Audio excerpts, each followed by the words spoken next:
At dinner, Emma made a quip that had everyone at the table laughing, everyone except me. She swirled her wine, her cheeks slightly pink under the warm kitchen light, and her grin carried an edge I hadn't noticed before. "Maybe I should just hand you over to Lily," she said, tapping my arm lightly as if it were nothing, as if I were some object to be offered. The room erupted with laughter. I forced a smile, but my stomach knotted because of the way Lily's gaze lingered on me. That wasn't playful. Lily had been in our lives for years. Emma's college friend, vibrant and loud, the kind of person who could fill a room with stories and make space feel cramped. After her messy divorce, Emma often invited her over to cheer her up. Recently, though, her visits had become almost constant. She helped Emma in the kitchen, stayed late into the night, poured wine liberally, and always found ways to lean close, just a bit too close, when she talked to me.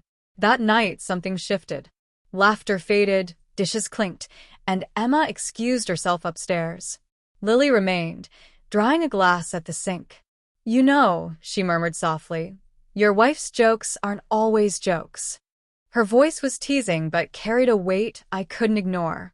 I stared at the counter, heat creeping up my neck. Weeks passed and Emma's comments continued. "You two should just go out. She actually listens." Sometimes in front of others, sometimes whispered after a tense argument. Our marriage was fraying.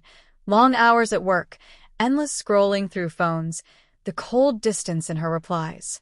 What used to feel like sarcasm became something heavier. Repeated enough, jokes can feel like truths. One Saturday, Lily hosted a barbecue. Emma was eager, humming while she prepared herself. The party was lively, music and laughter filling the air, the scent of grilled food everywhere. Lily was radiant in a simple white dress, barefoot, hair loose. She hugged me first, lingering before greeting Emma. As the evening wore on, Emma drifted toward a fire pit, chatting and laughing with the group. I stayed inside, helping Lily refill drinks. The air between us thickened. She brushed against my arm, didn't pull away. "You look exhausted," she said quietly. "Just tired," I replied. She gave a faint smile. "Tired of pretending, maybe." I said nothing, aware of her closeness, of the faint scent of wine and the tension in the room. Then Emma's voice cut through. "Well, look at that," she said, half amusement, half ice. Lily jumped back. Emma's grin was sharp, her words deliberately barbed. "You two make quite the pair. Maybe you should just go home together."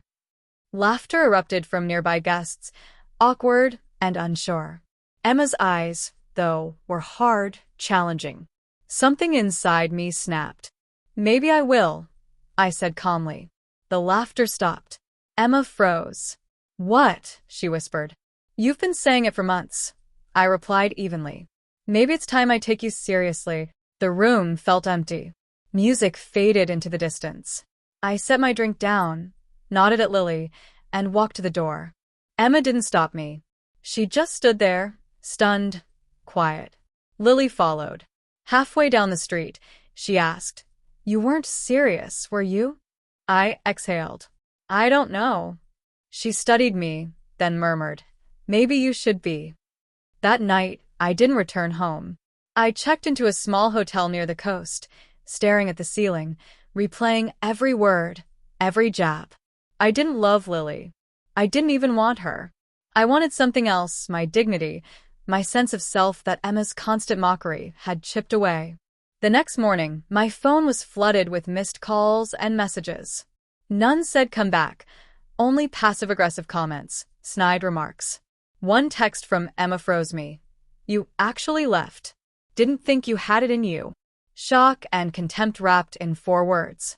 For years, I'd tolerated, forgiven, endured. But love shouldn't shrink you, shouldn't humiliate you. I didn't go back that day. Or the next. Lily disappeared quietly, knowing this wasn't about her. A week later, I returned to collect my belongings. The house felt hollow. Emma sat silently at the kitchen table, staring into her coffee. "You really did it," she whispered. "I guess I did," I said. "Was it worth it?" she asked softly. I shook my head. "It's not about that." "You forgot where the line ends," I said. Her shoulders sagged. Silence stretched between us, broken only by the refrigerator hum and the ticking clock. "So, this is it?" she asked. "Yes," I said. I left the key on the counter and walked away.